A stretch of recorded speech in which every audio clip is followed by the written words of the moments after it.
There are victories that history celebrates with medals and parades, and then there are victories that survive only in whispered conversations, in half-burned reports, and in the memories of men who returned home but never truly left the war behind. This is the story of one such man, a hunter from the forests of Montana who became something the German Wehrmacht had never prepared for, a ghost who killed with precision, patience, and a conscience that would haunt him for the rest of his life. His name was Thomas Everett Clark. Before the war, he was known in his small town near Missoula as the man who could track elk through 3 feet of snow and bring down a deer at 400 yards without disturbing the silence of the mountains. He learned to shoot from his grandfather, a trapper who taught him that hunting was not about killing. It was about understanding distance, wind, breath, and the thin line between life and death. Clark never imagined that these lessons, learned in the quiet wilderness of the American West, would one day be applied against human beings in the frozen ruins of Europe. He enlisted in the spring of 1943, not out of patriotism or anger, but out of a quiet certainty that the war would not end without men like him, men who knew how to wait, men who understood that sometimes the only thing louder than a gunshot is the silence that follows it. He was assigned to the 1st Infantry Division and shipped to England in late summer. By October, he was in North Africa. By December, he was in Italy. And by February 1944, he had killed 17 men, each one from a distance so great that they never saw him, never heard him, never knew what took their breath away. But it was in France, in the weeks following D-Day, that Clark would encounter something he had never faced before, an enemy who understood silence as well as he did. The Germans had their own hunters, men trained in the art of long-range killing, men who had honed their skills on the Eastern Front, where entire battles were decided by a single well-placed bullet. These were not ordinary soldiers. They were Scharfschützen, marksmen who wore no insignia, who moved like shadows, and who killed with the cold efficiency of men who had stopped counting their targets years ago. Clark's first encounter with a German sniper came on a grey morning in late June, near the village of Sainte-Mère-Église. His platoon had been pinned down by machine gun fire for over an hour when the shooting suddenly stopped. The silence was unnatural. Clark, lying prone in a shallow ditch, felt the hairs on the back of his neck rise. He scanned the tree line through his scope, a modified Springfield M1903A4 with a Weaver 330C optic, and saw nothing. But he knew. Someone was watching. Then he saw the glint, a tiny reflection of light, no bigger than a coin, from a second-story window in a farmhouse 300 yards away. Clark didn't move. He slowed his breathing, counted his heartbeats, and waited. The German sniper fired first. The bullet hit the dirt 2 inches from Clark's left shoulder. Clark didn't flinch. He adjusted his aim, exhaled, and squeezed the trigger. The German fell forward through the window frame and landed in the mud below. Clark's commanding officer later wrote in a classified report, "Private Clark possesses an almost preternatural ability to locate and eliminate enemy marksmen. His presence in the field has reduced our casualties by an estimated 40% in contested sectors." But the report also noted something else. Clark exhibits signs of extreme psychological strain. He does not speak about his kills. He does not celebrate. He sits alone after engagements and stares at his rifle as if it were a gravestone. By August 1944, Clark had killed 43 men. By September, 67. The Germans began to whisper about an American sniper who could not be killed, who moved through the forests like a spirit, who left no trace except the bodies of their best shooters. They called him Der Geist, the ghost. They sent their most experienced marksmen to hunt him. One by one, they failed. One by one, they died. But Clark was not a ghost. He was a man. And every time he looked through his scope, every time he saw a German soldier's face in the crosshairs, he saw a hunter like himself.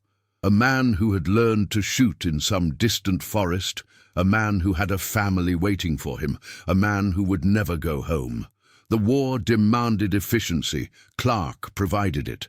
But the cost was something no medal could measure, no report could quantify, and no victory could justify. The silence before the shot became the only prayer he knew. Winter came early to the Ardennes in 1944. By mid-November, the forests were buried under 2 feet of snow, and the cold was so severe that rifles froze if left unattended for more than an hour.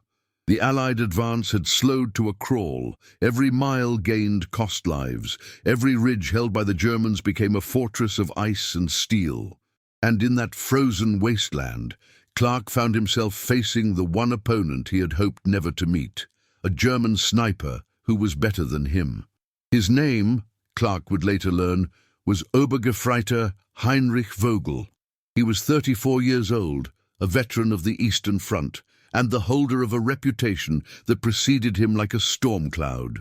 Vogel had killed over 200 Soviet soldiers during the siege of Leningrad, and he had been transferred west, specifically to counter the growing threat of American marksmen. He was methodical, patient, and utterly without fear. He did not hunt for glory. He hunted because it was the only thing he knew how to do.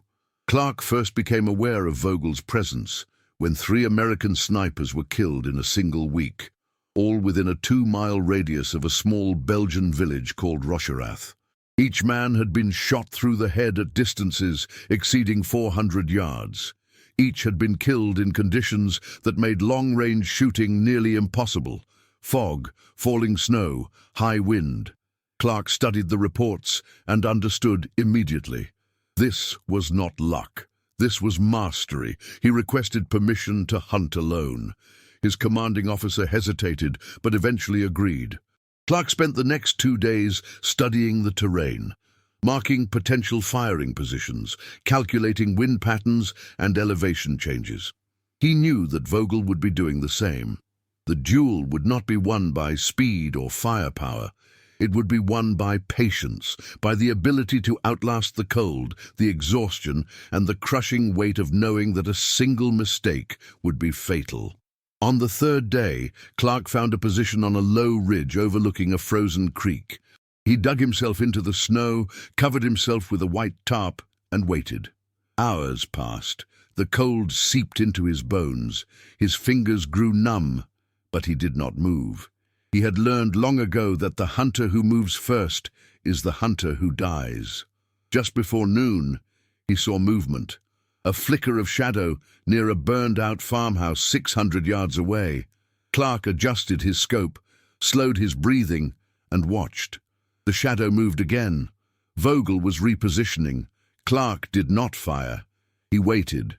10 minutes later, Vogel emerged from cover and took up a position behind a stone wall. Clark had a clear shot, but he still did not fire. He knew that Vogel was doing exactly what he would do, scanning, waiting, testing for movement. For 3 hours, neither man moved. The temperature dropped to 15 degrees below zero. Clark's lips turned blue. His hands shook, but he did not leave his position, and neither did Vogel. They were locked in a contest of wills, a silent war within a war, where the only weapon that mattered was endurance.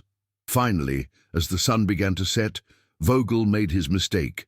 He shifted his weight, trying to ease the cramp in his legs.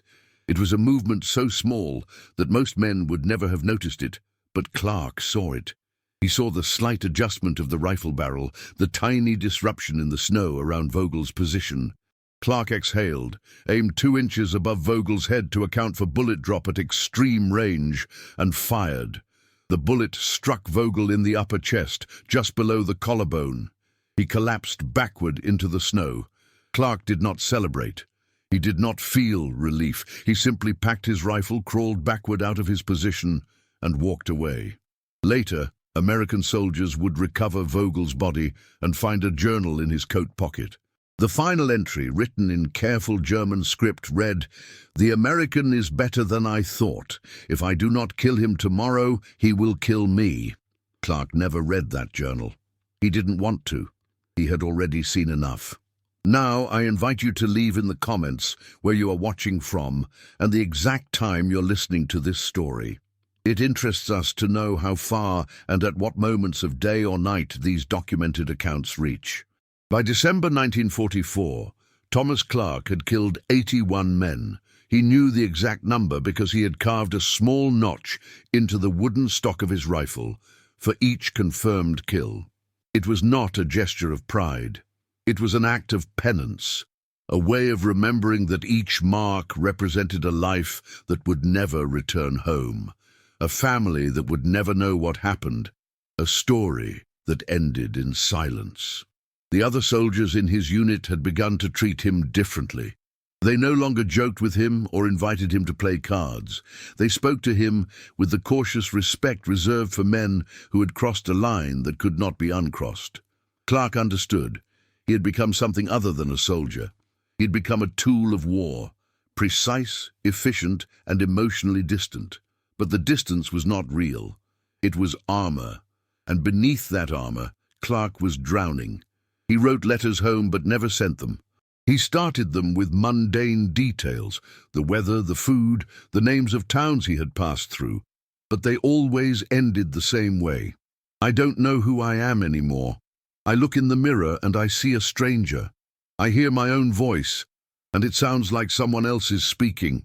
His hands had begun to shake, not during combat. In combat, his hands were steady as iron, but afterward, when the adrenaline faded and the silence returned, he would sit alone in his tent, staring at his rifle, and feel the tremors move through his fingers like electricity. The medics told him it was exhaustion. Clark knew better. It was guilt. In mid-December, Clark's unit was ordered to support the defense of Bastogne during the German counter-offensive known as the Battle of the Bulge. The Germans had launched a massive surprise attack through the Ardennes, and American forces were surrounded, outnumbered, and running out of ammunition. Clark was assigned to a forward observation post on the edge of the town, tasked with eliminating German officers and disrupting enemy communications. For 6 days, Clark worked without rest. He fired over 140 rounds. He killed 23 men, officers, machine gunners, radio operators, medics. He did not hesitate. He did not miss. But with each shot, he felt something inside him collapse. The notches on his rifle stock no longer seemed like marks of accountability. They seemed like a countdown to his own destruction. On the 7th day, Clark was ordered to eliminate a German artillery observer who had been directing fire onto American positions from a church steeple 2 miles outside Bastogne. Clark found a position on a hilltop, set up his rifle, and waited for the observer to appear. When the man finally emerged, a young officer no older than 25, Clark centered the crosshairs on his chest and prepared to fire. But then, the officer did something Clark had never seen before. He paused, removed his helmet, and looked directly at Clark's position. He couldn't have known Clark was there. The distance was too great, the camouflage too effective. But for a moment, their eyes seemed to meet across the frozen landscape. The officer smiled. Not a cruel smile, not a defiant smile, but a sad, tired smile. The smile of a man who knew what was coming. Clark fired. The officer fell, and Clark, for the first time in 2 years of war, broke down. He lay in the snow, gripping his rifle, and sobbed until his chest ached. When he finally stopped, he carved one final notch into the stock, and then he threw the rifle into the snow and walked away. He was found 3 hours later by a search party, sitting alone in an abandoned barn, staring at his hands. He did not speak for 2 days. When he finally did, the only thing he said was, "I can still see all of them. Every single face." The medics diagnosed him with combat fatigue and recommended a transfer to a non-combat role. Clark refused. He returned to his unit, retrieved his rifle, and continued his work. Because he understood something that no one else seemed to. Stopping would not erase what he had done. The only thing left was to finish the war and hope that someday the faces would fade. They never did. In February 1945, Clark's unit crossed the Rhine and pushed into Germany. The landscape changed. The war was no longer being fought in foreign fields or occupied villages. It was being fought in the heart of the enemy's homeland, in cities reduced to rubble, in factories still churning out weapons, even as the walls collapsed around them. The German resistance grew desperate, fanatical, and Clark found himself hunting men who had nothing left to lose.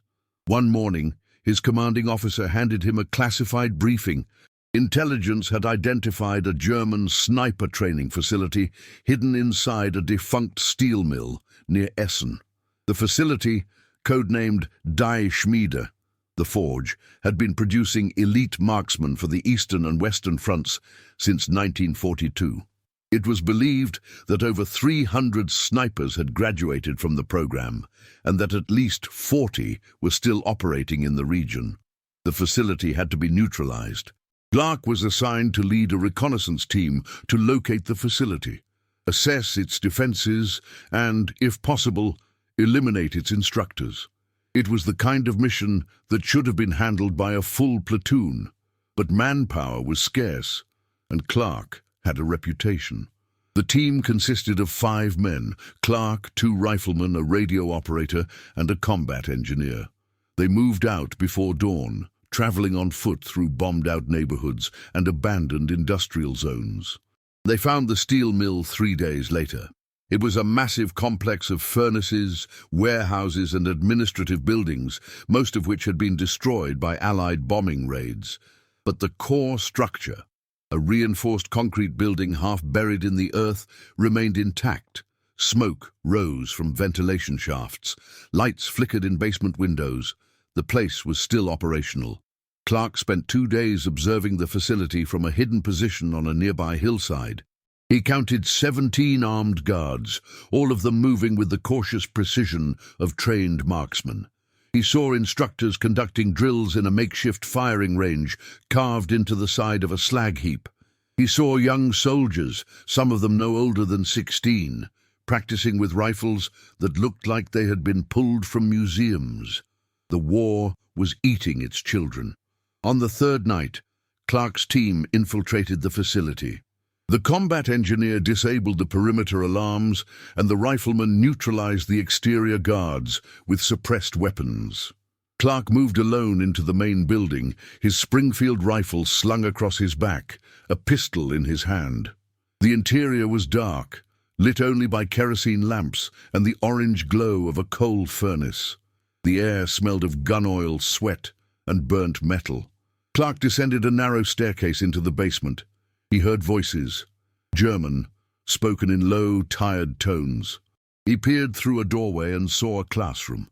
15 men sat at desks, listening to an instructor who stood at a chalkboard covered with ballistic calculations and wind drift formulas. The instructor was an older man, perhaps 50, with graying hair and round spectacles. He spoke with the calm authority of a professor, not a soldier. Clark raised his pistol. He had a clear shot, but he hesitated. The instructor was not armed. The students were not in uniform. This was not a combat zone. This was a school, and for a moment Clark saw himself in that room, a young man learning to shoot, learning to measure distance and calculate trajectories, learning the terrible mathematics of death. Then the instructor looked up.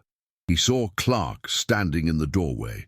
For a moment neither man moved. Then the instructor said in accented English, "You've come to kill us." Clark nodded. The instructor removed his spectacles, folded them carefully, and placed them on the desk. He said, "We are already dead. This war has been lost for months, but we continue because we do not know what else to do. Do what you must." Clark lowered his pistol. He said, "Leave. Take your students and leave. I'll tell my superiors the building was empty." The instructor stared at him. Then he nodded, gathered his students, and led them out through a side exit. Clark watched them disappear into the darkness. Then he planted explosives throughout the facility and withdrew with his team. The building was destroyed 30 minutes later. The official report stated that all enemy personnel had been eliminated. Clark never told anyone the truth. But he never forgot the instructor's face, or the way he had folded his spectacles, or the quiet dignity with which he had accepted his fate. Years later, Clark would say that this was the moment he realized something the war had tried to teach him from the beginning, that there were no ghosts in the factory, only men trying to survive in a world that had forgotten how to let them live. April 1945. The war in Europe was collapsing. The German army was in full retreat, fragmenting into isolated units that fought not for victory, but for time. Time to evacuate civilians, time to destroy records, time to die with a last shred of dignity. The Allied advance moved faster than supply lines could follow. Towns were liberated one day and abandoned the next. And in the chaos, Clark found himself hunting the last of the German snipers, men who had refused to surrender, who had chosen to fight until the ammunition ran out or the bullet found them. Clark's final mission came on April 21st, near a small town in Bavaria called Traunstein. Intelligence reported that a German sniper had killed 14 American soldiers over the past week, all of them shot at extreme range from positions that changed daily. The sniper was believed to be operating alone, without support, and had so far evaded all attempts at capture or elimination. Clark was ordered to find him and end the threat. He tracked the sniper for 3 days. The pattern was clear.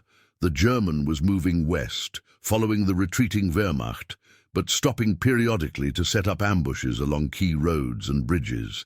He was not trying to slow the Allied advance. He was trying to protect the civilian refugees who clogged the highways, fleeing the Soviet advance from the east. Each time American forces attempted to clear a road by force, the sniper would open fire, forcing them to halt and take cover. By the time they advanced again, the refugees had moved on. Clark understood. This was not a soldier. This was a guardian. And that made him more dangerous than any trained marksman Clark had ever faced. Because men who fight for an idea can be reasoned with. Men who fight for people they love cannot. On the 4th day, Clark found the sniper's position, a bombed-out monastery on a hillside overlooking the main road into Traunstein. The building had been gutted by artillery fire, but the bell tower still stood, and Clark knew immediately that this was where the German would make his final stand. He approached from the north, moving through a pine forest that provided cover from observation. He reached a position 200 yards from the monastery and set up his rifle. He waited. Hours passed. The sun climbed toward noon, and then he saw movement in the bell tower, a figure silhouetted against the sky, adjusting a rifle on a makeshift rest. Clark centered his scope on the figure and prepared to fire, but then he saw something that made him pause. The figure was not wearing a helmet. It was a woman. Clark adjusted his scope and looked again. The woman was in her late 30s, dressed in a faded Wehrmacht tunic that was several sizes too large. Her hair was tied back with a piece of cord. Her face was gaunt, exhausted, and streaked with dirt. She moved with the slow, deliberate precision of someone who had been awake for days. She scanned the road below, watching a column of refugees pass by. Old men, women, children pulling carts loaded with belongings. Clark lowered his rifle. He didn't know her story. He didn't know if she was a trained sniper or a civilian who had picked up a dead soldier's weapon. He didn't know if she had chosen this fight or if the fight had chosen her. But he knew one thing. She was not going to leave that bell tower alive, unless he let her. He raised his rifle again, aimed at the wooden beam supporting her firing position, and fired. The beam splintered. The woman stumbled, grabbing the wall to steady herself. She looked around, confused, trying to locate the source of the shot. Clark fired again, this time hitting the ground 2 feet in front of her. She understood. She was being warned. She stared in Clark's direction for a long moment. Then she picked up her rifle, slung it over her shoulder, and disappeared down the stairs. Clark watched her emerge from the monastery and run into the forest. He did not pursue. He returned to his unit and reported that the sniper had been neutralized. No one questioned him. It was his last shot of the war. If this story surprised you, go ahead and leave a like to help the channel. The war ended on May 8, 1945. Thomas Clark was in a field hospital in France when he heard the news. He had been wounded 2 days earlier, not by enemy fire but by exhaustion. His body had simply stopped functioning. The doctors said he had lost 30 pounds since January, that his heart rate was dangerously irregular, and that he was suffering from acute malnutrition and what they called nervous exhaustion. Clark didn't argue. He let them treat him, feed him, and eventually send him home. He arrived in Montana in late June. His family met him at the train station in Missoula. His mother cried. His father shook his hand and said nothing. His younger brother asked if he had killed any Germans. Clark said yes. His brother asked how many. Clark said he didn't remember. His brother didn't ask again. Clark returned to the forests where he had learned to hunt. He rebuilt his grandfather's cabin, which had fallen into disrepair during the war. He found work as a hunting guide, leading tourists into the mountains to track elk and deer. He was good at the work. The tourists said he moved through the forest like a ghost, that he could predict where the animals would be before they arrived, that he never missed a shot. Clark smiled when they said these things, but he never explained why. He did not speak about the war. When people asked, he would say that he had served in Europe, that he had done his duty, and that he was glad to be home. He did not mention the 81 men he had killed. He did not mention Vogel, or the instructor at the steel mill, or the woman in the bell tower. He did not mention the dreams that woke him in the middle of the night, the ones where he was back in the snow, looking through a scope, seeing faces that would never age, never smile, never go home. In 1947, a journalist from a national magazine traveled to Montana to interview Clark. The journalist had heard rumors about an American sniper who had killed over 80 German soldiers and had been recommended for the Medal of Honor. Clark refused the interview. The journalist persisted, eventually tracking Clark to his cabin. Clark met him at the door with a hunting rifle and told him to leave. The journalist left. The story was never published, but the rumors persisted. Veterans who had served with Clark began to share stories, some true, some exaggerated, some invented entirely. Clark became a legend, a symbol of American precision and courage. But Clark himself wanted none of it. He had not fought for glory. He had fought because the war demanded it, and now that the war was over, all he wanted was to be left alone. In 1953, Clark received a letter. It was postmarked from Germany and written in careful English.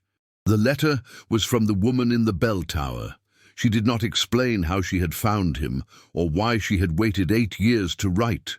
She simply thanked him for sparing her life and told him that she had spent the years since the war working as a nurse in a hospital in Munich. She said that she thought about that day often and that she had come to believe that mercy, not violence, was the only thing that had allowed her to survive. She ended the letter with a question.